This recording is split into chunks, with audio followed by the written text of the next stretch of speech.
Hello, my name is Alina and today is my birthday. So I'm really happy to share with you 7 lessons on money and life that I wish I knew earlier. So the lesson number 1 is to get a psychologist. Basically, this I really wish I would do before. Like I would start even when I was a teenager. I think having a psychologist is having someone who always can support you no matter what, will never tell you something toxic if it's a good one. If it's not a good one, then just get rid of them. But yeah, so I think it's very important, and that you also have a big choice of psychologists, so you can choose one that you like the most, the technique.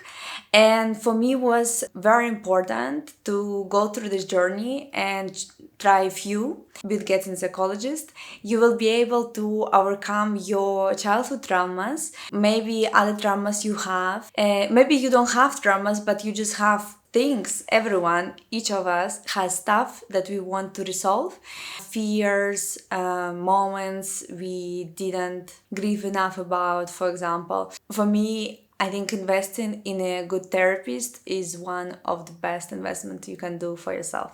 And this is a great expression of self-love. So, number 2, choose your partner wisely. This one for me is just incredibly important as well, because I feel that me and my partner, we affect each other in a positive way. And I feel if we would go in a different direction, for example, he would be still into partying and going out and, sleeping late. I have absolutely different schedule and my day is completely different. It would be hard not to go with him sometimes and not to, for example, continue drinking, which I stopped a few years ago. We stopped together. It was way easier to stop together than to do it alone. On such examples, you can see that your partner can affect you in both positive and negative ways. And I think if you choose the right one, you can grow together and become stronger personalities, both in business and in love and in relationship and family. So it's really beautiful to be on the same page. Of course, obviously, choosing wisely doesn't mean like not following your emotions, your feelings. But it's great when both combine, like understanding who you need and also meeting that person. Number 3 is to invest early. To start investing early helped me a lot in understanding how money works, how to manage my finances, because I started when I was 22, and putting aside small amount of money helped me a lot to become more financially educated, stable, organized, yeah, that's the word. Also, like a few things that I'm doing is not only investing but also checking my finances, so all the time putting expenses together in the app. Why I wish I would start even earlier? I wish I would start early because of the power of compounding numbers. I will leave here a calculator on how you can calculate, for example, if you have a goal to get 100,000 euros, how much you need to save, let's say by the age of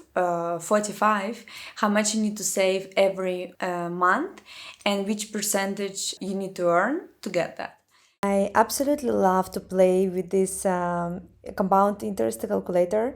I'm gonna send a link below the video. Basically, here you can see if you put apart, for example, $300 monthly for 35 years with the average estimated return on 6%. You can save almost $500,000. And if, for example, we say that you have more years, that's why I wish I knew it early, for example, 45, it's already $1 million almost.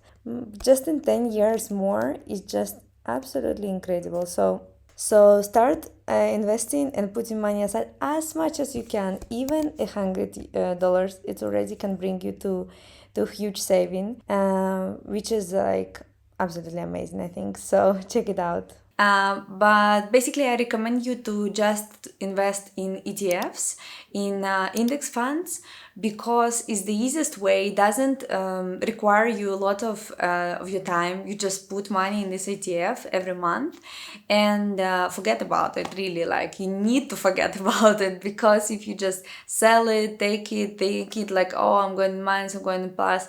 No. What you need to do is constantly invest the same amount of money, and this number will compound with years. But yeah, basically, it's a good one. I really recommend it.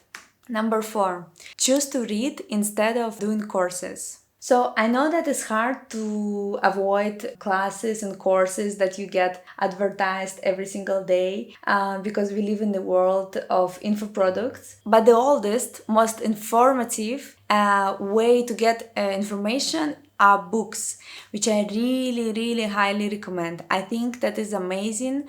It's has a constructive, it always has a good structure.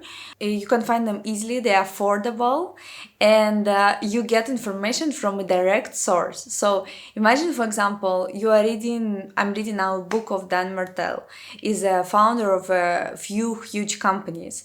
How much would be his course? I think like at least 10,000 euros. He's charging, I've heard recently, 150,000 an hour for his coaching. Instead, I'm buying a book for 30 euros, which I can even borrow from a friend, and getting all this information directly from him for free, or reading audiobooks even with his own voice.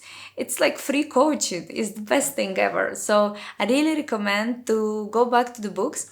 If you don't like reading, for you it's too time consuming, you don't have time, then audiobooks is the way, as well as doing it all together, which I can tell later how it works. But basically, you put an audiobook and you read a book in the same time. So in this way you can read faster, and both of your senses are working. You can be visual, you can be audible person, so you read and hear in the same time, so it memorizes better. And number 5, not 10, overcome your fears. So for me, this year, the biggest wish I had is to overcome the fear of public speaking, which I had for many, many years. It's one of the fears that you get with time. You are not born with it, but you are getting it through years, through childhood, through some trauma. And I had one, so I worked with a psychologist on this trauma. It helped. But I still realized that it's still there. Like, until I actually do it, it will never be gone. So overcoming my fear of public speaking was and is a big journey for me. And even starting this YouTube channel is also feeling like public speaking in a way.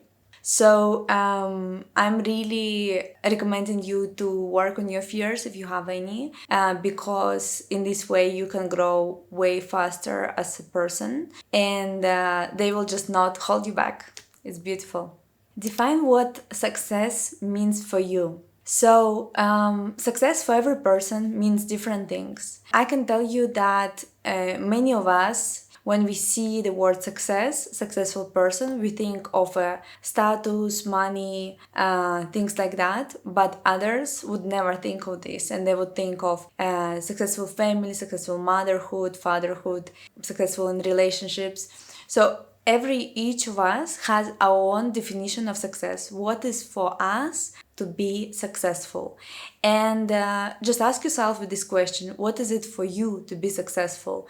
Answering this question for me helped me a lot, not to run after someone's goals, but actually understand what do I want in my life.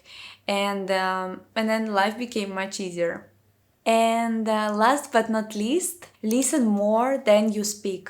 Every time you meet a person who is more successful than you in something that you want to become successful at, or just somebody who you admire, I think it's amazing to just ask more questions and listen more to them, because when you are speaking, you are rarely learning. Most commonly, you're just giving the information yourself, and instead, it's amazing to just listen and get what is valuable for you. Because when we meet people who are more successful than us, we want to observe as much information as possible and use it in the future. So those are the 7 most important lessons that I've learned before turning 27, which is today. So hope you enjoyed this video. Also, please share in the comment which lessons you would want to learn early in life. And thank you for watching. Please put a thumbs up.